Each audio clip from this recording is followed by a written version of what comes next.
Hello dear students. तो सभी students को मेरा good morning, good afternoon, good evening जब भी आप ये लेक्चर देख रहे होंगे।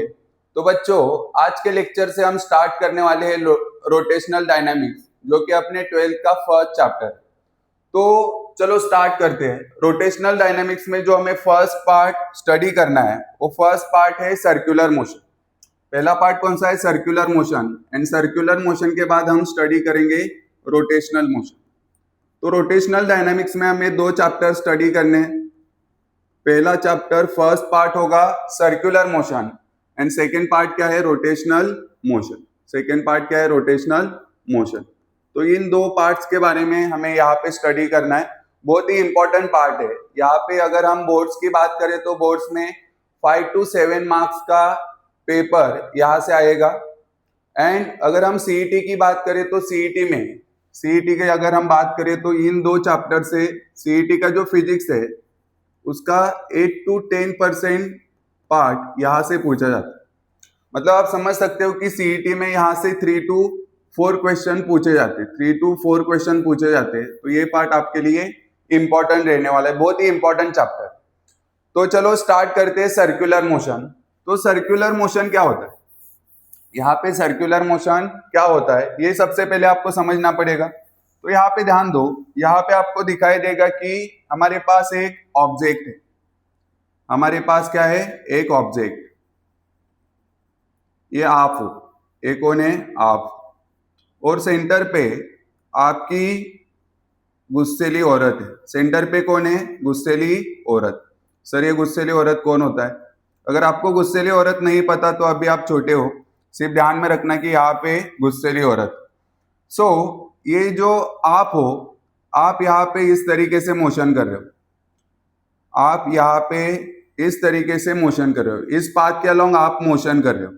मतलब आप गुस्सेली औरत के अराउंड चक्कर काट रहे हो। कैसे चक्कर काट रहे हो? गोल चक्कर काट रहे हो। इसी को बोला जाता है सर्कुलर मोशन।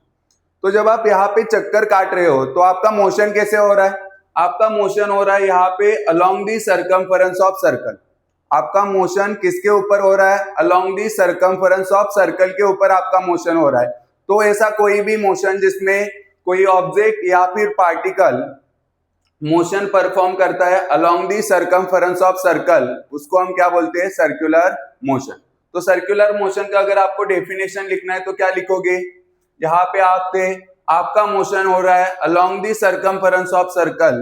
तो ऐसा कोई भी ऑब्जेक्ट या फिर कोई भी पार्टिकल जिसका motion along the circumference of circle होता है उसको हम क्या बोलते हैं? Circular motion. तो डेफिनेशन लिखना तो बहुत इजी है। क्या लिखोगे? द मोशन ऑफ पार्टिकल और ऑब्जेक्ट, द मोशन ऑफ, किसका मोशन? आपका नहीं, ऑब्जेक्ट या फिर पार्टिकल बोलना पड़ेगा। हाँ सर, ऑब्जेक्ट या फिर particle. The motion of object और पार्टिकल किसके अलोंग हो रहा है बच्चों?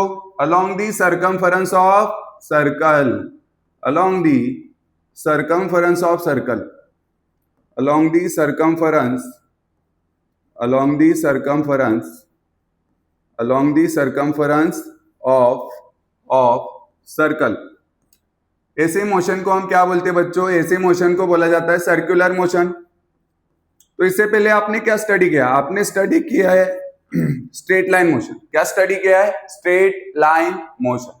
तो स्ट्रेट लाइन मोशन के बारे में आपको थोड़ा बहुत आइडिया होगा कि स्ट्रेट लाइन मोशन क्या होता है, डिस्प्लेसमेंट क्या होता है, डिस्टेंस क्या होता है, वेलोसिटी क्या होता है, स्पीड क्या होता है, एक्सेलरेशन क्या होता है, इसके बारे में आपको थोड़ा बहुत आइडिया होगा। तो अभी हमें जो काइनेमेटिक स्टडी करना है वो काइनेमेटिक स्टडी करना है अबाउट सर्कुलर मोशन। तो जैसे स्ट्रेट लाइन मोशन में आपने एक टर्म पढ़ा होगा, वो क्या होता है? डिस्प्लेसमेंट। वो टर्म क्या होता है बच्चों? डिस्प्लेसमेंट। तो डिस्प्लेसमेंट का मीनिंग सबको पता होगा। डिस्प्लेसमेंट का मीनिंग क्या होता है? डिस्प्लेसमेंट होता है sir straight line distance between initial and final point. Initial point and final point, इनके बीच का जो ये स्ट्रेट लाइन डिस्टेंस है, इस डिस्टेंस को हम क्या बोलते हैं? डिस्प्लेसमेंट। तो हमें सर्कुलर मोशन में या फिर रोटेशनल मोशन में यहाँ पे देखना पड़ेगा कि एंगुलर डिस्प्लेसमेंट क्या होता है। जो टर्म स्ट्रेट लाइन मोशन में डिस्प्लेसमेंट के नाम से जानी जाती है उसी को हम सर्कुलर मोशन में क्या बोलेंगे बच्चों? एंगुलर डिस्प्लेसमेंट बोलेंगे। क्या बोलेंगे? Angular displacement. तो एंगुलर डिस्प्लेसमेंट क्या होता है? चलो यहां पे देखो, यहां पे फिर से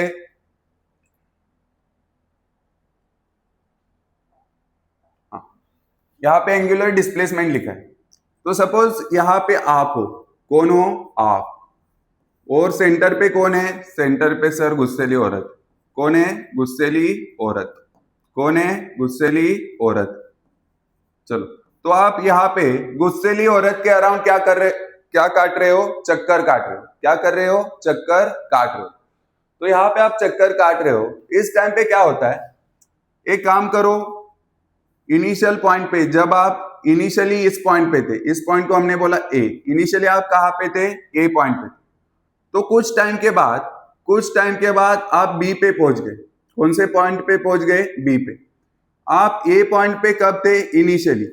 बच्चों, फिजिक्स में कहीं पे इनिशियल लिखा है, इसका मीनिंग होता है T is equal to zero. Most of cases में T is equal to zero होता है जब तक टाइम का कुछ वैल्यू गिवन नहीं है। अगर टाइम का कुछ वैल्यू गिवन नहीं तो उस केस में आपको इनिशियल को एज्यूम करना है T is equal to zero. तो T is equal to zero पे आप ए पॉइंट पे थे और कुछ टाइम के बाद आप कहां पे पहुंच गए? बी पॉइंट पे पहुंचे। तो आप कुछ ऐसा चले, ये sense of rotation. Sense of rotation कैसे है? क्लॉकवाइज। देखो, जब भी कोई ऑब्जेक्ट सर्कुलर मोशन करता है तो एक तो क्लॉकवाइज चल सकता है या फिर वो एंटी क्लॉकवाइज चल सकता है। जब आप क्लॉकवाइज चलोगे या फिर एंटी क्लॉकवाइज चलोगे, ये जो डायरेक्शन है क्लॉकवाइज या फिर एंटी क्लॉकवाइज, इसी को हम क्या बोलते हैं? Sense of rotation. क्या बोलेंगे? Sense of rotation. तो अभी ये ऑब्जेक्ट कैसे चल रहा है तो इसका सेंस ऑफ रोटेशन कैसे है? क्लॉकवाइज है। इसका सेंस ऑफ रोटेशन कैसे है? Clockwise. Clockwise sense of rotation. तो इनिशियली जहां पे आप थे, आपको और गुस्सेली औरत को ज्वाइन करने वाला एक लाइन बनाओ। T is equal to T पे भी यही काम करो, आपको और गुस्सेली औरत को ज्वाइन करने वाला एक लाइन बनाया। आप तो लाइन मारने में एक्सपर्ट हो, तो यहाँ पे इनिशियली एक लाइन मारना है, T is equal to zero पे एक लाइन मारना है और T is equal to T पे दूसरा लाइन मारना। तो देखो, यहाँ पे लाइन कुछ एंगल कवर कर रहा है। यहाँ पे लाइन क्या कर रहा है? कुछ एंगल कवर कर रहा है। इस एंगल को हमने बोला थीटा। आप ऐसा चल रहे हो तो यहाँ पे आपने जो डिस्प्लेसमेंट किया, उस डिस्प्लेसमेंट को हमने बोला यस। डिस्प्लेसमेंट को क्या बोला? यस। और ये जो डिस्टेंस होगा, जो लाइन है, लाइन का लेंथ कितना होगा? रेडियस के इक्वल होगा। किसके इक्वल होगा? रेडियस के इक्वल। तो मुझे एक बात बताओ, यहाँ पे एक ट्रायंगल के जैसा एक ट्रायंगल दिखाई दे रहा है सबको, कुछ ऐसा एक ट्रायंगल बना है, ठीक है। ये परफेक्ट ट्रायंगल नहीं है, लेकिन आप इसको बोल सकते हो कि हाँ ट्रायंगल बना है, बिकॉज हम ये जो मोशन है वो बहुत कम टाइम के लिए देखने वाले। ये जो हमारा मोशन है, ये मोशन हम बहुत ही कम टाइम के लिए देखने वाले। तो यहाँ पे देखो, ये क्या है? दिस इज यस, दिखाई दे रहा है यस। ये क्या है? आर। और ये क्या है? थीटा। ये क्या है बच्चों? थीटा है। तो इसमें ध्यान में रखना कि ये जो थीटा होता है, ये किसके इक्वल होता है? ये थीटा इक्वल होता है equal to arc length. Theta is equal to arc length upon radius. Theta किसके इक्वल होता है? आर्क लेंथ अपॉन रेडियस के इक्वल होता है। ये हमेशा के लिए ध्यान में रखो, ये आपके लिए यूजफुल हो। आर्क लेंथ अपॉन रेडियस के इक्वल होता है। तो बच्चों, यहाँ पे जो लाइन ने एंगल स्वीप किया है, टी टाइम में लाइन ने जो एंगल स्वीप किया, उसी एंगल को क्या बोला जाता है? Angular displacement. क्या बोला जाता है? Angular displacement. तो एंगुलर डिस्प्लेसमेंट का डेफिनेशन क्या लिखोगे आप? एंगुलर डिस्प्लेसमेंट का मीनिंग होता है सर, ऑब्जेक्ट एंड सेंटर को ज्वाइन करने वाला लाइन टी टाइम में कितना एंगल स्वीप कर रहा है। ऑब्जेक्ट एंड सेंटर को ज्वाइन करने वाला लाइन टी टाइम में कितना एंगल कवर कर रहा है, इसको हम क्या बोलते हैं? Angular displacement. तो यहां पे लिखोगे आप, एंगुलर डिस्प्लेसमेंट का मीनिंग होता है एंगल कवर्ड बाय। कौन कवर कर रहा है बच्चों? Angle covered by line joining. किसको ज्वाइन करने वाला line? Line joining sir object and centre को। लाइन ज्वाइनिंग ऑब्जेक्ट ऑब्जेक्ट, कौन सा ऑब्जेक्ट? जो ऑब्जेक्ट क्या कर रहा है? सर्कुलर मोशन परफॉर्म कर रहा है। Object performing circular motion, object performing circular motion and centre, and उस सर्कल का centre, and centre in given time कुछ भी हो सकता है, इन गिवन टाइम। तो इस एंगल को हम क्या बोलते हैं? जो एंगल कवर होगा उसी एंगल को हम क्या बोलते हैं? Angular displacement. हम डिस्प्लेसमेंट का मीनिंग क्या पढ़ते हैं? डिस्प्लेसमेंट का मीनिंग क्या होता है? कितना लेंथ कवर किया। वैसे ही एंगुलर डिस्प्लेसमेंट का मीनिंग क्या होता है बच्चों? जो आपको और यहाँ पे गुस्सेली औरत को लाइन ज्वाइन कर रहा है वो टी टाइम में कितना एंगल कवर करेगा, इसी को हम क्या बोलते हैं? Angular displacement. तो यहाँ पे एंगुलर डिस्प्लेसमेंट का आपको दिखाई दे रहा है कि हमने किससे रिप्रेजेंट किया है? सर थीटा से रिप्रेजेंट किया है। So angular displacement is represented by theta. जैसे कि हम डिस्प्लेसमेंट को यस से रिप्रेजेंट करते हैं। किससे रिप्रेजेंट करते हैं? यस से। किससे रिप्रेजेंट करते हैं? यस। वैसे एंगुलर डिस्प्लेसमेंट को थीटा से रिप्रेजेंट किया जाता है। जैसे डिस्प्लेसमेंट वेक्टर क्वांटिटी है, वैसे ही यहाँ पे एंगुलर डिस्प्लेसमेंट भी क्या है? Vector quantity. एंगुलर डिस्प्लेसमेंट भी क्या है बच्चों? वेक्टर क्वांटिटी है। कैसा क्वांटिटी है? Sir vector quantity. ठीक है, चलो ये वेक्टर क्वांटिटी। तो हमें यहाँ से थीटा का वैल्यू मिल गया, एंगुलर डिस्प्लेसमेंट का वैल्यू मिल गया। Theta is equal to S by R. Theta is equal to arc length कितना है? यस। रेडियस कितना है? आर। तो theta is equal to S by R, ये आपको ध्यान में रखना है। या फिर यहां से आप ये भी लिख सकते हो, S linear displacement is equal to radius into R को इधर भेज दो, यस इज इक्वल टू क्या हुआ? R theta. So theta is equal to S by R और S is equal to R theta. तो एक वेक्टर क्वांटिटी है। कैसा क्वांटिटी है? Vector quantity. कैसा क्वांटिटी है? Vector quantity. तो बच्चों हर एक वेक्टर क्वांटिटी का मैग्नीट्यूड तो होता है, उसके साथ उसकी क्या होती है? दिशा। क्या होती है? दिशा। दिशा का मीनिंग क्या है? डायरेक्शन। हर एक वेक्टर क्वांटिटी का डायरेक्शन होता है। तो सर यहाँ पे एंगुलर डिस्प्लेसमेंट का भी डायरेक्शन होगा। हाँ, एंगुलर डिस्प्लेसमेंट का डायरेक्शन होगा। तो एंगुलर डिस्प्लेसमेंट का डायरेक्शन हम कैसे निकालेंगे? ठीक है, हमें कैसे पता चलेगा कि एंगुलर डिस्प्लेसमेंट का डायरेक्शन किधर है? तो देखो यहाँ पे जब हम एंगुलर डिस्प्लेसमेंट का डायरेक्शन फाइंड आउट करेंगे तो यहाँ पे हम यूज करने वाले हैं राइट हैंड थंब रूल। क्या यूज करेंगे बच्चों?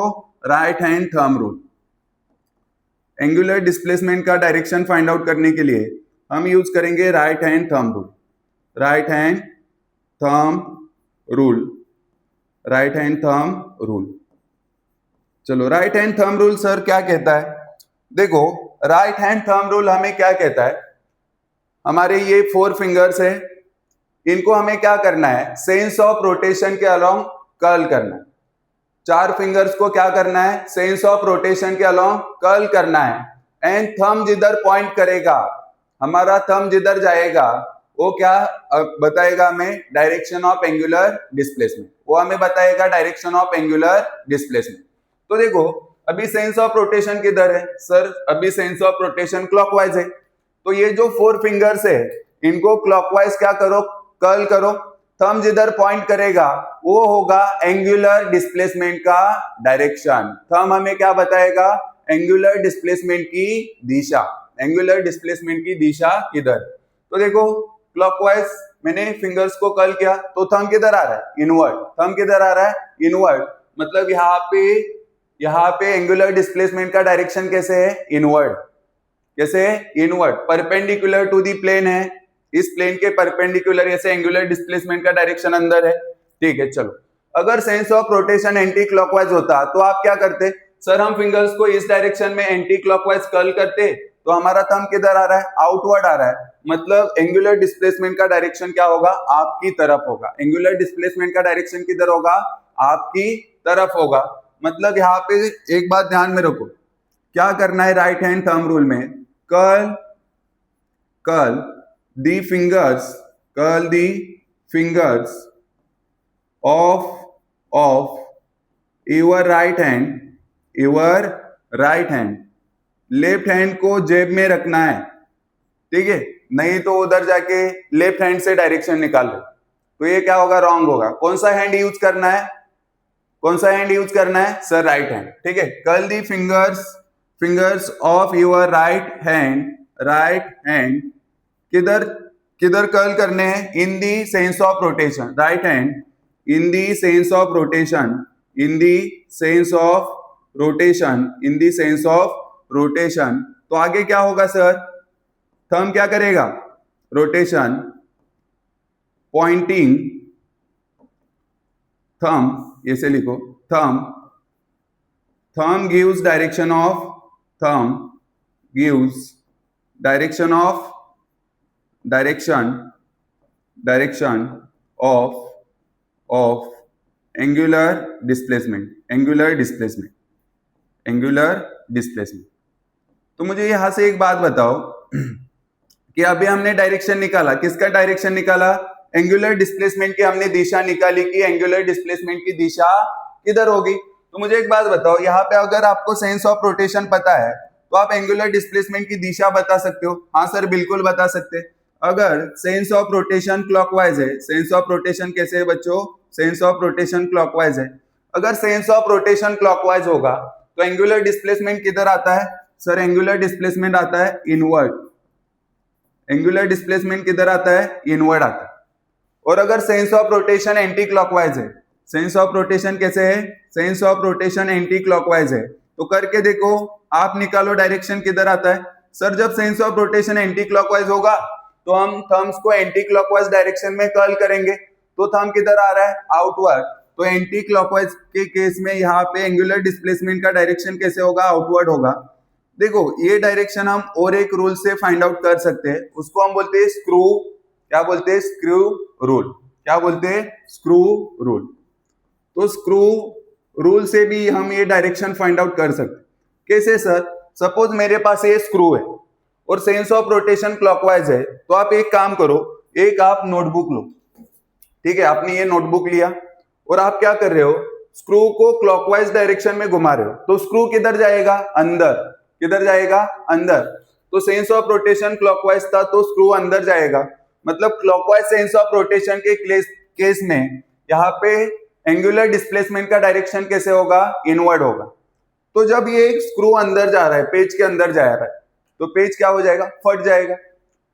तो इसको हम रिप्रेजेंट करते हैं, इनवर्ड को रिप्रेजेंट करते हैं क्रॉस से, क्रॉस बताता है कि पेज फट जाए, ठीक है। और अगर एंगुलर डिस्प्लेसमेंट आउटवर्ड है, मतलब आप स्क्रू को एंटी क्लॉकवाइज डायरेक्शन में रोटेट कर रहे हो, स्क्रू को क्या कर रहे हो, एंटी क्लॉकवाइज डायरेक्शन में रोटेट कर रहे हो, तो स्क्रू बाहर निकलेगा। और जब स्क्रू बाहर आएगा उस टाइम पे यहाँ पे क्या बनेगा सर, यहाँ पे होल बनेगा, और होल को हम रिप्रेजेंट करेंगे डॉट्स। तो इसके बाद आपको ध्यान में रखना है कि अगर कोई वेक्टर इनवर्ड है तो उसको क्रॉस से रिप्रेजेंट करना है, एंड कोई वेक्टर अगर आउटवर्ड है तो उसको किससे रिप्रेजेंट करेंगे, डॉट्स। ठीक है, क्लियर हो रहा है। तो मुझे एक बात बताओ, ये जो एंगुलर डिस्प्लेसमेंट है, एक तो ये आउटवर्ड हो सकता है, anti clockwise sense of rotation के केस में ये आउटवर्ड होगा, और सेंस ऑफ रोटेशन अगर क्लॉकवाइज है तो ये एंगुलर डिस्प्लेसमेंट इनवर्ड होगा। तो एक तो आउटवर्ड एक्सिस पे रहता है या फिर इनवर्ड एक्सिस पे इसका डायरेक्शन होगा। इसका मीनिंग है कि एंगुलर डिस्प्लेसमेंट का डायरेक्शन हमेशा एक्सिस के ऊपर रहता है। अगर एंगुलर डिस्प्लेसमेंट का डायरेक्शन एक्सिस के ऊपर रहता है तो इसको हम बोलते हैं एक्सियल वेक्टर। क्या बोलते हैं, एक्सियल वेक्टर। तो एंगुलर डिस्प्लेसमेंट एक वेक्टर क्वांटिटी है, और कैसा वेक्टर क्वांटिटी है, तो ये एक्सियल वेक्टर क्वांटिटी है। कैसा वेक्टर है बच्चों, ये एक एक्सियल वेक्टर। कैसा वेक्टर है, एक्सियल वेक्टर। ऐसा वेक्टर जिसका डायरेक्शन एक्सिस के ऊपर रहता है उसको हम क्या बोलते हैं बच्चों, एक्सियल वेक्टर। क्लियर हो रहा है सबको। चलो अब हम इसके एसआई यूनिट की बात करते हैं कि इसका एसआई यूनिट क्या होगा, इसका एसआई यूनिट क्या होगा। तो बच्चों यहां तक आप लिख के लो,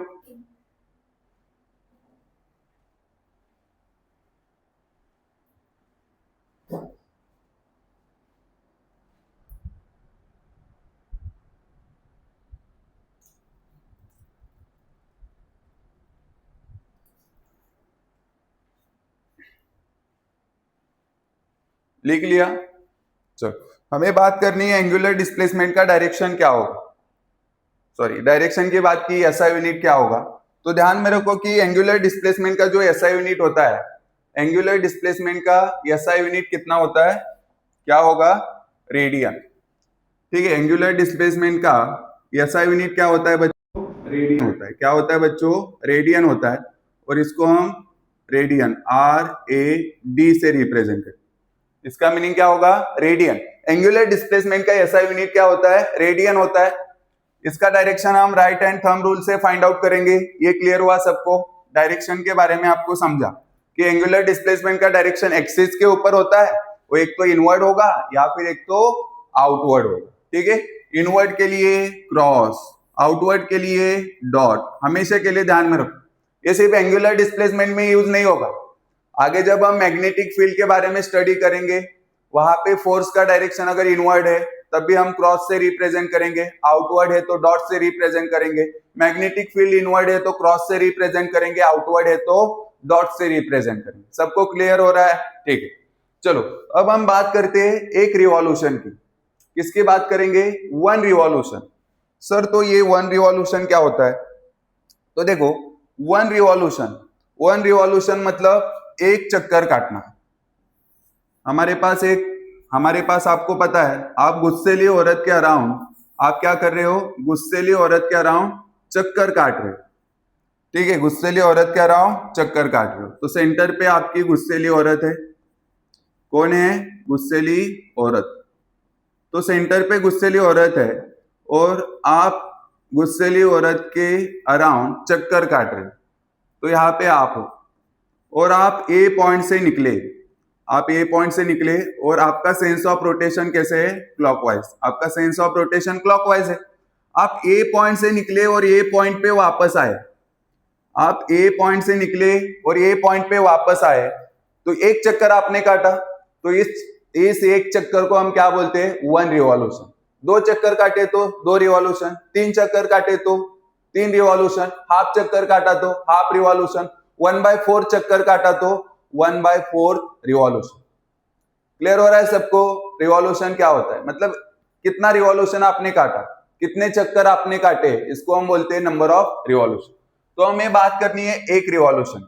तो मुझे एक बात बताओ, एक रिवॉल्यूशन में ये जो लाइन था यहाँ पे, ये कितना एंगल स्वीप करेगा, कितना एंगल कवर करेगा। बिकॉज एंगुलर डिस्प्लेसमेंट क्या होता है, एंगल कवर्ड। एंगल कौन कवर करता है, लाइन। कौन सा लाइन, ऑब्जेक्ट एंड सेंटर को ज्वाइन करने वाला लाइन। तो ये लाइन था, ऑब्जेक्ट आप ऐसे निकले, आप इधर गए, इधर गए, इधर गए, इधर। जब आपने हाफ रिवॉल्यूशन कंप्लीट किया तो एग्जैक्टली लाइन ऑपोजिट डायरेक्शन में आ रहा है, मतलब 180 डिग्री एंगल कवर कर रहा है। और फिर से अगर ये पॉइंट पे आए तो लाइन फिर से वहां पे आ गया, मतलब इतने कितना एंगल कवर किया। सपोज ये हमारे पास एक लाइन है, ऐसे घूम के ऐसे घुमा, ऐसे घुमा, ऐसे ऑपोजिट साइड पे आया तो 180 डिग्री, फिर से घूम के उसी जगह पे आ रहा है, मतलब कितना 360 डिग्री। कितना 360 डिग्री। तो एक रिवॉल्यूशन में जो एंगुलर डिस्प्लेसमेंट आता है वो कितना होता है बच्चों, 360 डिग्री। तो सर 360 डिग्री एंगुलर रिवॉल्यूशन एक रिवॉल्यूशन में, तो 360 डिग्री एंगुलर डिस्प्लेसमेंट एक रिवॉल्यूशन में आ रहा है। लेकिन अब भी हमने देखा था कि एंगुलर डिस्प्लेसमेंट का ऐसा यूनिट रिवॉल्यूशन नहीं होता, एंगुलर डिस्प्लेसमेंट का ऐसा यूनिट डिग्री नहीं होता। एंगुलर डिस्प्लेसमेंट का ऐसा यूनिट क्या होता है बच्चों, रेडियन होता है।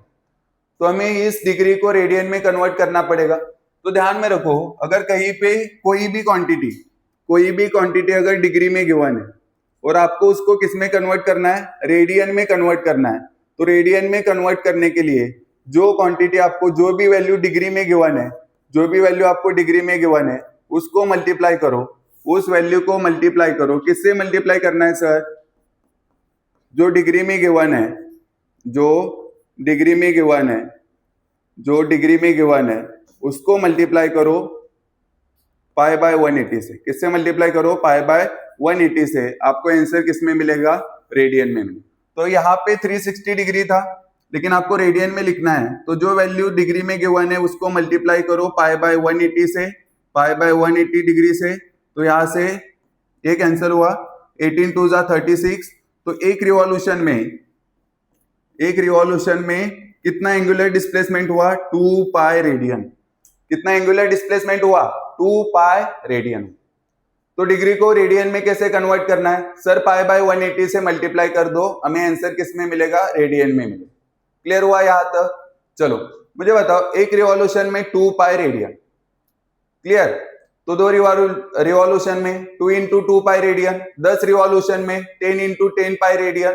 तो ऐसे ही n रिवॉल्यूशन में कितना होगा? n रिवॉल्यूशन में होगा n इंटू 2 पाई रेडियन। ठीक है, तो angular displacement in n revolution, angular displacement in n revolution में कितना एंगुलर डिस्प्लेसमेंट होगा?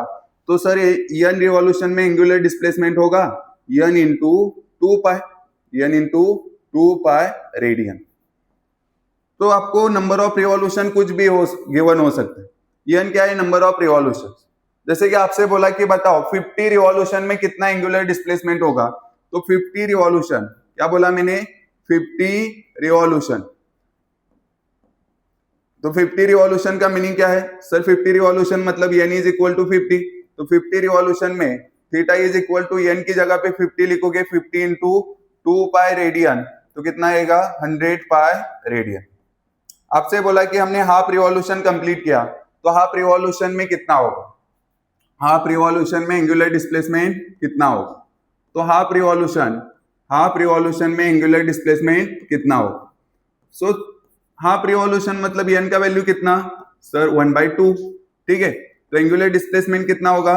n इंटू 2 पाई रेडियन होता है, तो n का वैल्यू 1/2 है, तो 1/2 इंटू 2 पाई, 2 से 2 कट गया, तो कितना बचा? पाई। तो हाफ रिवॉल्यूशन में एंगुलर डिस्प्लेसमेंट कितना होगा? Pi radian. क्लियर है सबको एंगुलर डिस्प्लेसमेंट क्या होता है? ठीक है, नेक्स्ट पॉइंट पे चले। चलो नेक्स्ट पॉइंट पे चलते। अब हम बात करेंगे एंगुलर वेलोसिटी की। अब हम बात करेंगे एंगुलर वेलोसिटी। अब हम बात करने वाले एंगुलर वेलोसिटी। ठीक है, नेक्स्ट पॉइंट क्या है अपना? Angular velocity. तो बच्चों जैसे आपको पता है वेलोसिटी क्या होता है, वैसे ही एंगुलर वेलोसिटी होता है। तो सर वेलोसिटी हमें पता है, वेलोसिटी होता है डिस्प्लेसमेंट अपॉन टाइम। ठीक है, चेंज इन displacement upon time interval delta T. वैसे ही यहाँ पे होगा एंगुलर डिस्प्लेसमेंट का, सॉरी एंगुलर वेलोसिटी का मीनिंग क्या होगा? वेलोसिटी के जगह पे आपने क्या लिखा? Angular velocity. क्या लिखा? Angular velocity. तो वेलोसिटी का मीनिंग होता था चेंज इन डिस्प्लेसमेंट, तो एंगुलर वेलोसिटी का मीनिंग क्या होगा? वेलोसिटी की जगह पे आपने एंगुलर वेलोसिटी लिखा। चेंज इन डिस्प्लेसमेंट की जगह पे क्या लिखना पड़ेगा? Change in angular displacement. तो यहां पे लिखोगे change in angular displacement, change in angular displacement. तो यहां पे आपने लिखा change in angular displacement. Time की जगह, समय की जगह तो समय ही रहेगा, समय को कोई रिप्लेस नहीं कर सकता। जैसे आपने वेलोसिटी की जगह पे एंगुलर वेलोसिटी लिखा है, डिस्प्लेसमेंट की जगह पे एंगुलर डिस्प्लेसमेंट लिखा है, लेकिन टाइम को, समय को कोई रिप्लेस नहीं कर सकता। समय तो समय ही रहेगा, time interval divided by time interval. चलो, तो एंगुलर वेलोसिटी को बच्चों हम रिप्रेजेंट करेंगे ओमेगा से। इससे रिप्रेजेंट करेंगे ओमेगा। ओमेगा बोला जाता है, ओमेगा नहीं, क्या है? ओमेगा। तो एंगुलर वेलोसिटी को बच्चों हम रिप्रेजेंट करेंगे ओमेगा से। किससे रिप्रेजेंट करेंगे? ओमेगा। ये भी वेक्टर क्वांटिटी है, वेलोसिटी वेक्टर क्वांटिटी है, तो एंगुलर वेलोसिटी भी क्या होगा? सर वेक्टर क्वांटिटी होगा। एंगुलर वेलोसिटी भी क्या होने वाला है बच्चों? वेक्टर क्वांटिटी होगा। क्लियर हो रहा है सबको? चलो, सो एंगुलर वेलोसिटी को सर हम रिप्रेजेंट करते हैं किससे? ओमेगा से। और एंगुलर वेलोसिटी वेक्टर क्वांटिटी है, हाँ वेक्टर क्वांटिटी है, तो इसका डायरेक्शन होगा, ये अगर वेक्टर क्वांटिटी है तो वेक्टर क्वांटिटी की कौन होती है? दिशा। वेक्टर क्वांटिटी की कौन होती है? दिशा होती है। तो इसकी दिशा आप कैसे फाइंड आउट करोगे? तो सिमिलरली जैसे आपने एंगुलर डिस्प्लेसमेंट का डायरेक्शन फाइंड आउट किया था राइट हैंड थंब रूल से, वैसे ही इसका भी डायरेक्शन, आप इसकी भी दिशा कैसे फाइंड आउट करोगे? बाय, इसका डायरेक्शन कैसे फाइंड आउट करोगे? By right hand thumb rule. Right hand thumb rule, right hand thumb rule से कैसे निकालोगे? राइट हैंड थंब रूल से राइट हैंड थंब रूल से आप एंगुलर वेलोसिटी का क्या फाइंड आउट कर सकते हो? दिशा मतलब कोण, डायरेक्शन, क्या डायरेक्शन फाइंड आउट कर सकते। ठीक है, तो अभी ये बताने की जरूरत नहीं कि क्लॉकवाइज सेंस ऑफ रोटेशन होगा तो inward, anti clockwise sense of rotation होगा तो आउटवर्ड, ये तो आपको क्लियर होगा। और इनवर्ड के लिए क्या रिप्रेजेंट करोगे? इनवर्ड के लिए होगा क्रॉस, आउटवर्ड के लिए होगा डॉट। तो एंगुलर वेलोसिटी, ठीक है, इसका एसआई यूनिट की बात करते हैं, इसके एसआई यूनिट की बात करते हैं। तो बच्चों इसका एसआई यूनिट क्या होगा? यहाँ पे एंगुलर डिस्प्लेसमेंट का एसआई यूनिट क्या होता है? सर एसआई यूनिट होता है रेडियन, एंगुलर डिस्प्लेसमेंट का एसआई यूनिट रेडियन होता है, अपॉन टाइम का एसआई यूनिट सर सेकेंड होता है। तो एंगुलर वेलोसिटी का एसआई यूनिट क्या होगा बच्चों? Radian per second. क्या होगा? Radian per second. ठीक है, क्लियर हो रहा है सबको? सपोज कुछ क्वेश्चन में, कुछ न्यूमेरिकल, जब आप सीईटी के न्यूमेरिकल्स देखोगे तो उसमें जो ये एंगुलर वेलोसिटी है उसको रिवॉल्यूशन पर सेकेंड या फिर रिवॉल्यूशन पर मिनट में गिवन होता है, रिवॉल्यूशन पर मिनट में गिवन होता है। तो रिवॉल्यूशन पर सेकेंड, एक रिवॉल्यूशन मतलब कितना रेडियन? 2 pi radian. तो जो वैल्यू आपको रिवॉल्यूशन पर सेकेंड में गिवन है और आपको उस वैल्यू को किस में कन्वर्ट करना है? एसआई यूनिट में, मतलब किस में? रेडियन पर सेकेंड में। तो जो वैल्यू आपको रिवॉल्यूशन पर सेकेंड में गिवन है उसको आप क्या करोगे? मल्टीप्लाई करोगे। एक रिवॉल्यूशन मतलब कितना रेडियन? सर एक रिवॉल्यूशन मतलब 2 पाई रेडियन। और सेकेंड को तो आपको एज इट इज रखना है ना, सेकेंड तो एसआई यूनिट में ही है, समय तो एसआई यूनिट में ही गिवन है, तो आपको बस रिवॉल्यूशन को क्या करना था? रेडियन में कन्वर्ट करना था। और हमें पता है कि एक रिवॉल्यूशन मतलब 2 पाई रेडियन होता है, तो यहाँ पे हमने 2 पाई लिखा। क्लियर है सबको? चलो अब देखो, जैसे कि रिवॉल्यूशन पर सेकेंड में आपको ओमेगा का वैल्यू गिवन होता कि ओमेगा कितना है, तो ओमेगा आपको गिवन था 80 रिवॉल्यूशन पर सेकेंड। तो ये आपको रेडियन में लिखना है, तो आप क्या करते हैं? Omega is equal to 80 revolution given है, एक रिवॉल्यूशन मतलब 2 पाई, तो ये कितना आता? 80 इंटू 2 160 पाई, रिवॉल्यूशन की जगह रेडियन आएगा, रेडियन पर सेकेंड।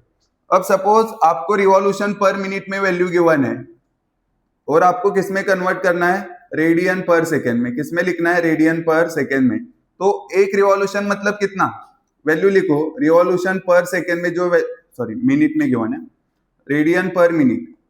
तो जो वैल्यू आपको रिवॉल्यूशन पर मिनट में गिवन है एज इट इज लिखो। एक रिवॉल्यूशन मतलब कितना? सर एक रिवॉल्यूशन मतलब 2 पाई रेडियन, एंड एक मिनट को सेकेंड में कन्वर्ट करना है। एक मिनट में कितने सेकेंड्स होते हैं? 60, तो ये 30 हो जाएगा 3। तो जो वैल्यू आपको रिवॉल्यूशन पर मिनट में गिवन है उसको अगर आपको रेडियन पर सेकेंड में कन्वर्ट करना है तो क्या करना पड़ेगा?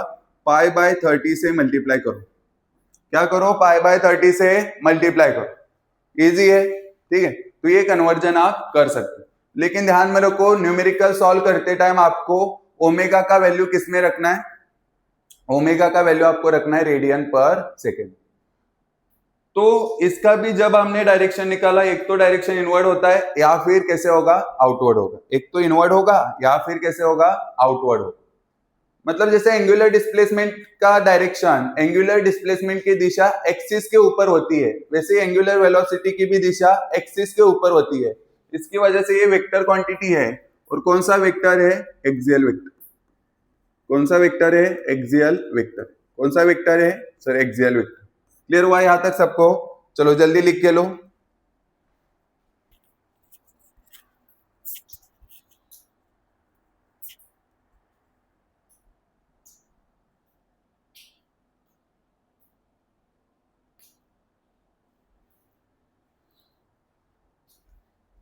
चलो एंगुलर वेलोसिटी सबको क्लियर है?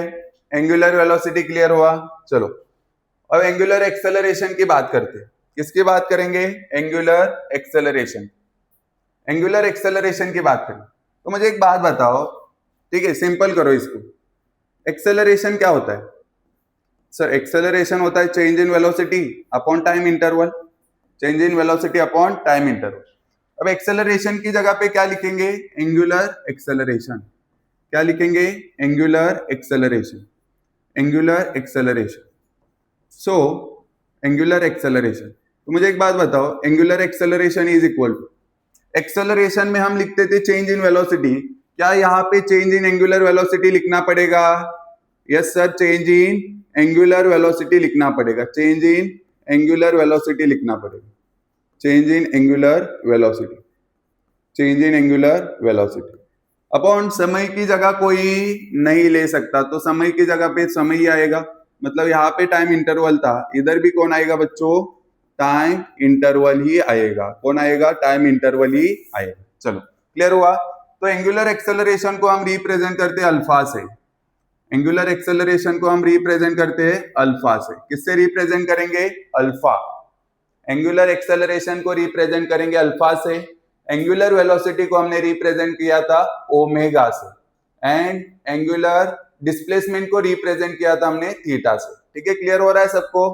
चलो, सो जैसे एक्सेलरेशन वेक्टर क्वांटिटी होता है, एंगुलर एक्सेलरेशन भी क्या होगा बच्चों? सर एंगुलर एक्सेलरेशन भी वेक्टर क्वांटिटी होगा। क्या होगा बच्चों? वेक्टर क्वांटिटी होगा। ये भी क्या होगा सर?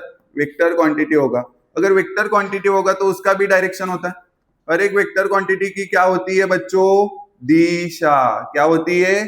दिशा। हर एक वेक्टर क्वांटिटी की दिशा होती है। तो इसकी दिशा कैसे फाइंड आउट करोगे? सर इसकी दिशा भी वैसे ही फाइंड आउट करेंगे। कौन से रूल से? Right hand thumb rule, right hand thumb rule, right hand thumb rule, right hand thumb rule. ठीक है, राइट हैंड थंब रूल से। इसका ऐसा यूनिट क्या होगा बच्चों? आप अभी मुझे ऐसा यूनिट बताओ, इसका ऐसा यूनिट बताओ। So sir angular acceleration alpha, angular acceleration alpha ये होता है चेंज इन एंगुलर वेलोसिटी। तो एंगुलर वेलोसिटी का सर ऐसा यूनिट हमने अभी देखा था, एंगुलर वेलोसिटी का ऐसा यूनिट होता है रेडियन पर सेकेंड। हाँ, टाइम इंटरवल का ऐसा यूनिट होता है सर सेकेंड। तो सर ये रेडियन पर सेकेंड स्क्वायर आएगा। कितना आएगा? Radian per second square. What is the SI unit of alpha angular acceleration? Radian per second square, radian per second square. ठीक है, radian per second square. Clear हो रहा है सबको? एंगुलर एक्सेलरेशन क्या होता है? इसका डायरेक्शन भी वैसे ही होगा। अगर सेंस ऑफ रोटेशन क्लॉकवाइज है तो क्लॉकवाइज के केस में एंगुलर एक्सेलरेशन आएगा इनवर्ड, और इनवर्ड को आप किससे रिप्रेजेंट करते हो? इनवर्ड को सर हम रिप्रेजेंट करते क्रॉस से। और जब sense of rotation anti clockwise होगा, sense of rotation anti clockwise होगा तो एंगुलर एक्सेलरेशन आएगा आउटवर्ड, और सर आउटवर्ड को हम डॉट से रिप्रेजेंट करते हैं। सही है? ठीक है, क्लियर हो रहा है यहां तक सबको? ठीक है, एंगुलर एक्सेलरेशन क्या होता है? ठीक है, नेक्स्ट पॉइंट पे चले। चलो नेक्स्ट पॉइंट पे चले। तो नेक्स्ट पॉइंट पे चलने से पहले मुझे आपको एक पॉइंट बताना है। वो पॉइंट क्या है? इधर ध्यान दो सभी कि सबसे पहले हमने एंगुलर डिस्प्लेसमेंट देखा। एंगुलर डिस्प्लेसमेंट को हम रिप्रेजेंट करते थीटा से। उसके बाद हमने ओमेगा देखा, मतलब एंगुलर वेलोसिटी, एंड उसके बाद हमने अल्फा देखा, अल्फा मतलब angular acceleration. Theta, omega and alpha. तो इसका यूनिट मुझे बताओ। सर इसका यूनिट होता है रेडियन, और इसको टाइम से डिवाइड करो तो हमें ओमेगा मिलता है, मतलब इसका ऐसा यूनिट होगा रेडियन पर सेकेंड। इसको टाइम से डिवाइड करो तो हमें मिलता है अल्फा, मतलब इसका ऐसा यूनिट होगा रेडियन पर सेकेंड स्क्वायर। एक बात ध्यान में रखो, रेडियन का कोई भी डायमेंशन नहीं होता। रेडियन कैसे होता है? Dimension less. तो एंगुलर डिस्प्लेसमेंट का डायमेंशन क्या होगा? तो इसका कोई डायमेंशन नहीं होगा। एंगुलर डिस्प्लेसमेंट क्या होता है? Dimension less. एंगुलर डिस्प्लेसमेंट एक ऐसा क्वांटिटी है जिसका यूनिट तो होता है लेकिन डायमेंशन नहीं होता। यूनिट है लेकिन डायमेंशन नहीं। ठीक है, चलो ध्यान दो। यहां पे रेडियन का तो कोई यूनिट, कोई डायमेंशन नहीं होता, लेकिन टाइम का तो डायमेंशन होता है। तो यहाँ पे मैं लिखूंगा t raise to 1, because second का पावर तो एक ही है। तो ये क्या आएगा? t raise to -1। ये क्या आएगा? t raise to -1। आगे देखो, रेडियन का कोई नहीं, सेकेंड का t का पावर 2, तो t का पावर 2 आया, इज इक्वल टू t ऊपर जाएगा तो -2 हो जाएगा, तो -2। ये होता है अल्फा का डायमेंशन। किसका डायमेंशन? अल्फा। क्लियर हो रहा है सबको? डायमेंशन कैसे लिखोगे? एक ही बात ध्यान में रखो कि रेडियन का कोई भी डायमेंशन नहीं होता। इसकी वजह से एंगुलर डिस्प्लेसमेंट एक ऐसा क्वांटिटी है जिसका यूनिट तो होता है लेकिन कोई भी डायमेंशन नहीं होता। चलो जल्दी राइट करो। चलो नेक्स्ट पॉइंट पे चलेंगे, that is kinematics of circular motion. Next point क्या है? Kinematics of circular motion. तो बच्चों एक बात ध्यान में रखो, इससे पहले जब आपने मोशन इन स्ट्रेट लाइन के बारे में स्टडी किया है तो वहां पे आपने देखा था कि वहां पे आपने क्या देखा था? Displacement, velocity, acceleration, displacement, velocity, acceleration. ठीक है, सो वेलोसिटी एंड एक्सेलरेशन, बच्चों वेलोसिटी एंड एक्सेलरेशन इनके जो वैल्यूज होते हैं, इनके जो टाइप होते हैं, एक तो हम एवरेज वेलोसिटी फाइंड आउट कर सकते हैं या फिर एवरेज एक्सेलरेशन फाइंड आउट कर सकते हैं, एंड दूसरा हम यहाँ पे फाइंड आउट कर सकते हैं इंस्टेंटेनियस वेलोसिटी या फिर इंस्टेंटेनियस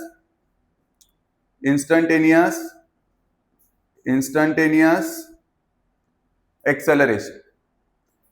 इनके दो वैल्यूज हम फाइंड आउट कर सकते हैं, एक है एवरेज वैल्यू, दूसरा होता है इंस्टेंटेनियस वैल्यू।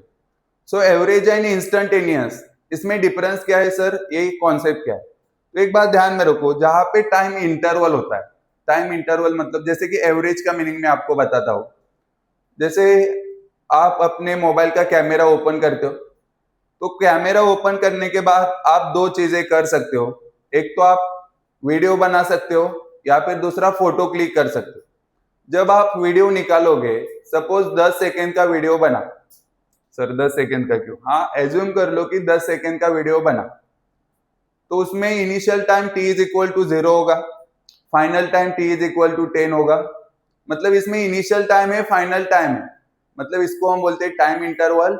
और अगर initial time and final time के बीच में अगर हमें कोई वैल्यू फाइंड आउट करना है, that value is called as average value. और जब आपने फोटो क्लिक किया, तो फोटो क्लिक करने के बाद आप गैलरी में जाओ, उस पिक के इन्फो में जाओ, वहां पे आपको दिखेगा डेट एंड टाइम, और टाइम वहां पे टाइम इंटरवल नहीं दिखता आपको, वहां पे इंस्टेंट टाइम दिखाई देता है जिस इंस्टेंट पे आपने फोटो क्लिक किया। तो अगर आपको किसी एक टाइम पे वैल्यू बताना है तो उसको हम बोलते हैं इंस्टेंटेनियस वैल्यू, उस इंस्टेंट पे हमें वैल्यू बताना। तो वीडियो मतलब एवरेज वैल्यू, और जब आपने फोटो क्लिक किया मतलब उसका मीनिंग क्या होता है बच्चों? Instantaneous value. वो फोटो आपको उस इंस्टेंट के बारे में बता रहा है और वीडियो आपको इंटरवल के बारे में बता रहा है। तो आपको एवरेज एंड इंस्टेंटेनियस को कैसे समझना है? अगर आपसे किसी ने पूछा उस 10 सेकेंड में क्या हुआ, उन 10 सेकेंड में क्या हुआ, मतलब आपको पूरे 10 सेकेंड के बारे में बताना है, मतलब एवरेज। ठीक है, समझा? और अगर आपको किसी ने पूछा कि 10th सेकेंड पे क्या हुआ, 10वें सेकेंड पे क्या हुआ, मतलब इंस्टेंट के बारे में पूछ रहा है, फोटो के बारे में पूछ रहा है, ठीक है, तो आप वो इंस्टेंटेनियस वैल्यू बता। ठीक है, दो टाइम इंटरवल के बीच में अगर वेलोसिटी पूछा तो एवरेज वेलोसिटी, एक्सेलरेशन पूछा तो एवरेज एक्सेलरेशन, किसी इंस्टेंट पे वेलोसिटी पूछा तो इंस्टेंटेनियस वेलोसिटी, और किसी इंस्टेंट पे एक्सेलरेशन पूछा तो क्या? Instantaneous acceleration. समझ में आ रहा है? तो ये वैल्यूज आप फाइंड आउट कर सकते। तो देखो यहाँ पे वेलोसिटी, जब आपको डिस्प्लेसमेंट से वेलोसिटी फाइंड आउट करना है, पहली बात तो एवरेज वेलोसिटी होगा। एवरेज वेलोसिटी फाइंड आउट करने के लिए आप क्या करोगे? Delta S by delta T. And instantaneous velocity find out करने के लिए आप क्या करोगे? इसको डिफरेंशिएट करते थे, ds by D T, differentiate करोगे ds बाय डी टी आई। ठीक है, अगर आपको एवरेज एक्सेलरेशन फाइंड आउट करना है तो आप क्या करोगे? Delta v by delta T. And अगर आपको इंस्टेंटेनियस एक्सेलरेशन फाइंड आउट करना है तो आप क्या करोगे? dv by D T, velocity को टाइम के साथ डिफरेंशिएट करोगे। यही करते थे। चलो इसके अगर ऑपोजिट जाना है आपको, इसके ऑपोजिट जाना है, वेलोसिटी से डिस्प्लेसमेंट फाइंड आउट करना, तो ये वाला टर्म इधर आएगा और आपको यस फाइंड आउट करना है। तो यस फाइंड आउट करने के लिए आपको वेलोसिटी को इंटीग्रेट करना पड़ेगा with respect to time, velocity को इंटीग्रेट करना पड़ेगा विथ टाइम। एंड अगर आपको वेलोसिटी फाइंड आउट करना है विथ एक्सेलरेशन से वेलोसिटी फाइंड आउट करना है तो टाइम इधर आएगा, ये इंटू डी टी हो जाएगा और आपको डीवी का वैल्यू मिलेगा। लेकिन आपको v फाइंड आउट करना है, इसको इंटीग्रेट करोगे with time, with time. Clear हो रहा है सबको? तो ये हम कहाँ पे करते थे? ये हम करते थे स्ट्रेट लाइन मोशन में। कहाँ पे करते थे? Straight line motion. वही अभी हमें कहाँ पे करना है? सर्कुलर मोशन में। तो मुझे एक बात बताओ, सर्कुलर मोशन में एंगुलर डिस्प्लेसमेंट होता है? हाँ सर, एंगुलर डिस्प्लेसमेंट होता है। इधर लिखता हूं, सबसे पहले डिस्प्लेसमेंट की जगह पे एंगुलर डिस्प्लेसमेंट आता है, एंगुलर वेलोसिटी की जगह पे सर ओमेगा आता है, और एंगुलर एक्सेलरेशन के लिए हम लिखते हैं अल्फा। जैसे आप डिस्प्लेसमेंट से वेलोसिटी अगर फाइंड आउट करना है तो वेलोसिटी के दो वैल्यूज फाइंड आउट कर सकते हो, एक होता है एवरेज वैल्यू एंड दूसरा होता है इंस्टेंटेनियस वैल्यू। वैसे ही यहाँ पर भी आप एंगुलर वेलोसिटी के दो वैल्यूज फाइंड आउट कर सकते हो, एक है एवरेज वैल्यू, दूसरा है इंस्टेंटेनियस वैल्यू। तो अगर आपको डिस्प्लेसमेंट से एंगुलर वेलोसिटी फाइंड आउट करना है तो आप इसका एवरेज निकालो। Average value, average angular velocity क्या आएगा? Delta theta upon delta T. Delta T, delta theta क्या है? चेंज इन एंगुलर डिस्प्लेसमेंट, और चेंज हमेशा क्या होता है? Final minus initial. Final minus initial. Time interval भी क्या होगा? t2 minus t1, t2 minus t1। और अगर आपको इंस्टेंटेनियस वैल्यू फाइंड आउट करना होता तो डायरेक्टली आप इसको डिफरेंशिएट करते। हाँ सर, डिफरेंशिएट करते। किसके रिस्पेक्ट में करते? सर टाइम के रिस्पेक्ट में करते, बिकॉज एंगुलर वेलोसिटी होता है rate of change in angular displacement. ये क्लियर हुआ? तो omega average value delta theta upon delta T, instantaneous value D theta by D T differentiate करोगे। चलो सर, अभी हमें ओमेगा से अल्फा फाइंड आउट करना है, तो अल्फा के दो वैल्यूज आप फाइंड आउट कर सकते हो। अल्फा के आप दो वैल्यूज फाइंड आउट कर सकते हो, एक है एवरेज वैल्यू, दूसरा है इंस्टेंटेनियस वैल्यू। हाँ सर, हम एवरेज वैल्यू फाइंड आउट कर सकते हैं, इंस्टेंटेनियस फाइंड आउट कर सकते हैं। अगर हमें एवरेज निकालना है, तो हम क्या करेंगे? Delta omega by delta T. क्या करेंगे? Delta omega by delta T. Sir delta omega मतलब चेंज इन एंगुलर वेलोसिटी, और चेंज का हमेशा मीनिंग होता है छुट्टा नहीं, फाइनल माइनस इनिशियल। मतलब यहाँ पे आएगा t2 माइनस t1। हाँ सर, करेक्ट। और सर अगर हम इंस्टेंटेनियस वैल्यू फाइंड आउट करना चाहते हैं तो हम क्या करेंगे? एंगुलर वेलोसिटी को टाइम के रिस्पेक्ट में डिफरेंशिएट करेंगे और हमें मिलेगा एंगुलर एक्सेलरेशन का इंस्टेंटेनियस वैल्यू। सही है? क्लियर हो रहा है सबको? सबको क्लियर हो रहा है? चलो, सबको क्लियर हो। अब मुझे एक बात बताओ, आपको अल्फा से ओमेगा फाइंड आउट करना है, आपको एंगुलर एक्सेलरेशन गिवन है और आपको क्या फाइंड आउट करना है? Angular velocity. तो सर हम यहाँ पे आएंगे तो हमें मिलेगा alpha is equal to D omega by D T. लेकिन हमें अल्फा फाइंड आउट नहीं करना, हमें ओमेगा फाइंड आउट करना है। So D omega is equal to alpha D T, और आपको सिर्फ डी ओमेगा मतलब small change in omega find out नहीं करना, आपको ओमेगा फाइंड आउट करना है। सो ओमेगा आप क्या करोगे? दोनों साइड पे इंटीग्रेट करो। हाँ सर, डी ओमेगा इसका इंटीग्रेशन, इसका लिमिट रखना पड़ेगा सर। हाँ, lower limit omega 1, final angular velocity omega t1 पे वेलोसिटी ओमेगा 1 था, t2 फाइनल टाइम पे वेलोसिटी ओमेगा 2 है।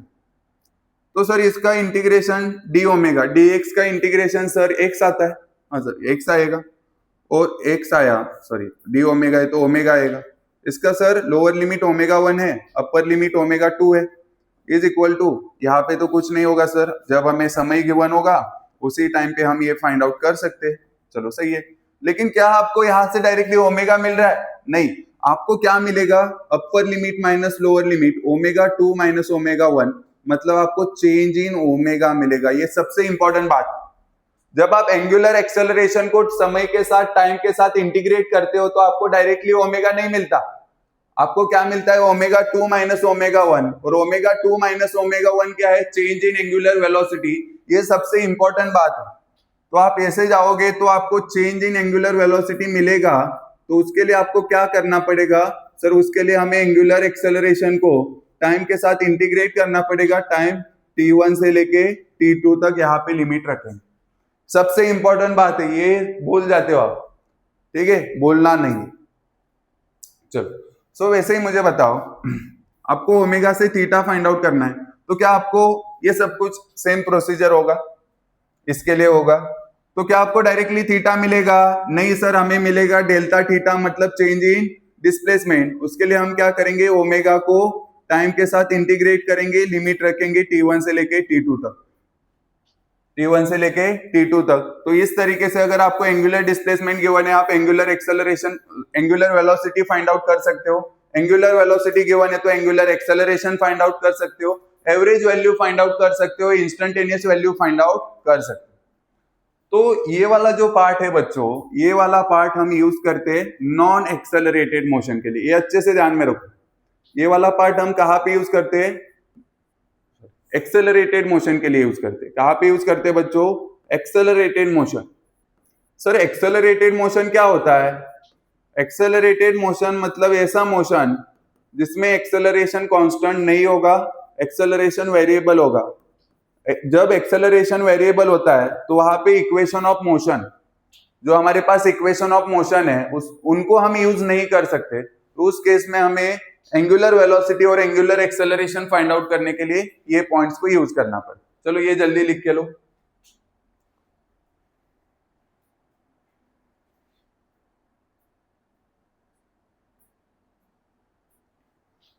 लिख लिया? हाँ। तो सर जब मोशन एक्सेलरेटेड होगा मतलब एक्सेलरेशन कांस्टेंट नहीं होगा, एक्सेलरेशन कांस्टेंट नहीं होगा मतलब वेरिएबल होगा। उस केस में सर हम ये वाला पार्ट यूज करेंगे। लेकिन सपोज कि मोशन नॉन एक्सेलरेटेड है, हाँ, तो अगर मोशन नॉन एक्सेलरेटेड है तो उस केस में आप क्या यूज कर सकते हो? इक्वेशन ऑफ मोशन यूज कर सकते हो। मुझे लगता है कि सभी स्टूडेंट को इक्वेशन ऑफ मोशन आते होंगे। पहला equation v is equal to U plus A T, हाँ सर इतना ही हमें आता है। So second equation s is equal to U T plus half A T square, half A T square. And third equation v square is equal to U square plus two A S. चलो मुझे बताओ, first equation आपको angular motion या फिर circular motion के लिए लिखना है। वेलोसिटी की जगह पे क्या लिखोगे? Angular velocity. फी होता है फाइनल वेलोसिटी, तो यहाँ पे लिख दो ओमेगा 2। यू की जगह पे कौन आएगा? ओमेगा 1, बिकॉज ये इनिशियल वेलोसिटी है। फाइनल की जगह पे ओमेगा 2, इनिशियल की जगह पे ओमेगा 1। इधर एक्सेलरेशन आता है, इधर एंगुलर एक्सेलरेशन आता है। समय को कोई रिप्लेस नहीं कर सकता, तो समय की जगह पे समय आएगा, ओमेगा 1 अल्फा टी। तो ये बन गया फर्स्ट इक्वेशन। सेकेंड इक्वेशन बताओ, यस की जगह पे क्या लिखेंगे सर? थीटा लिखेंगे। डिस्प्लेसमेंट की जगह एंगुलर डिस्प्लेसमेंट। यू की जगह पे सर हम लिखेंगे ओमेगा 1 टी। हाफ की जगह पे हाफ आएगा, ए की जगह पे सिर्फ अल्फा आएगा।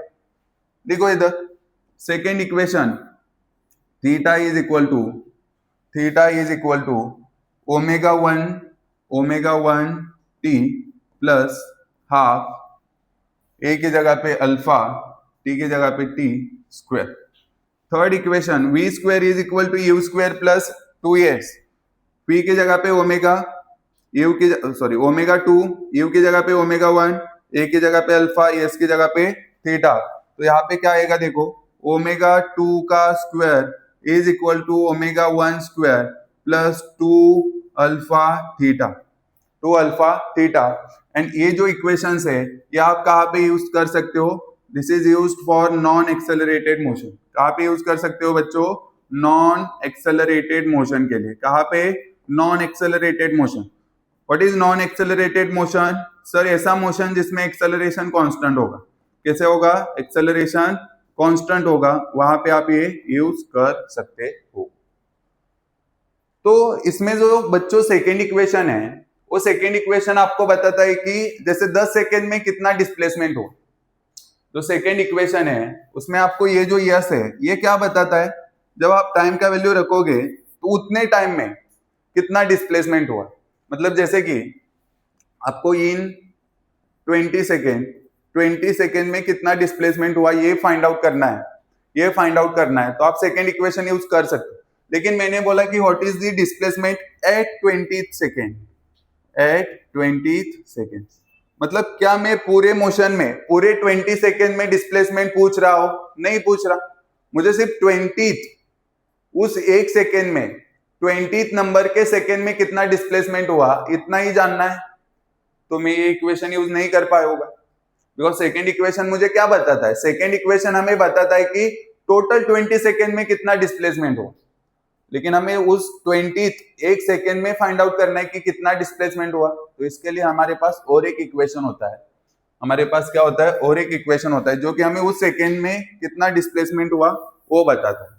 तो सर वो इक्वेशन क्या है, बताता हूं।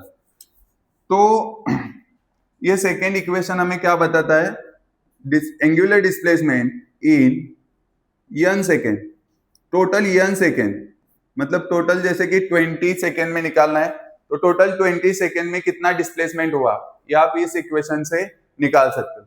लेकिन उस 20 सेकेंड पे या फिर सेकेंड 6 सेकेंड, यहाँ पे अगर आपको एंगुलर डिस्प्लेसमेंट फाइंड आउट करना है तो हमारे पास इक्वेशन होता है S displacement in n second, displacement in n second is equal to u by 2 two n minus 1 a। n मतलब क्या है, कौन से सेकेंड में आपको डिस्प्लेसमेंट फाइंड आउट करना है, वो वैल्यू n की जगह पे रख दो, आपको एंगुलर डिस्प्लेसमेंट उस सेकेंड का मिलेगा। मुझे बताओ यस n लिखा है तो यहाँ पे क्या थीटा n लिखूं, हाँ सर थीटा n लिखो। u लिखा है मतलब सर इनिशियल एंगुलर वेलोसिटी लिखना पड़ेगा डिवाइडेड बाय 2, हाँ सर, तो यहाँ पे क्या आएगा 2n माइनस 1 आएगा, और आगे कौन है, a है, अल्फा लिख दो। तो ये 4 इक्वेशन आप तब भी यूज कर सकते हो। सर कब यूज कर सकते हैं, जब क्या कांस्टेंट होगा, एक्सेलरेशन कांस्टेंट होगा, और यहाँ पे एक्सेलरेशन मत लिखो, अल्फा लिख दो। क्या लिख दो, अल्फा, बिकॉज लिनियर मोशन में हम क्या लिखते हैं, लिनियर मोशन में हम लिखते हैं कि एक्सेलरेशन कांस्टेंट होगा, यहाँ पे कौन आएगा बच्चों, एंगुलर एक्सेलरेशन। तो kinematics of circular motion clear हो रहा है सबको। तो हमने ये वाला जो पार्ट है वो तो स्ट्रेट लाइन मोशन के साथ रिलेट करके ही स्टडी किया, स्ट्रेट लाइन मोशन के साथ रिलेट करके स्टडी किया। तो लिखो, जल्दी से जल्दी लिखो इस पार्ट को। चलो लिखा, चलो तो आज के लेक्चर को बच्चों यहाँ पे ही एंड करते हैं, बाकी पार्ट जो रहेगा वो हम नेक्स्ट लेक्चर के अंदर स्टडी करेंगे, ठीक है। ऑल दी वेरी बेस्ट, ऐसे ही स्टडी करते रहो।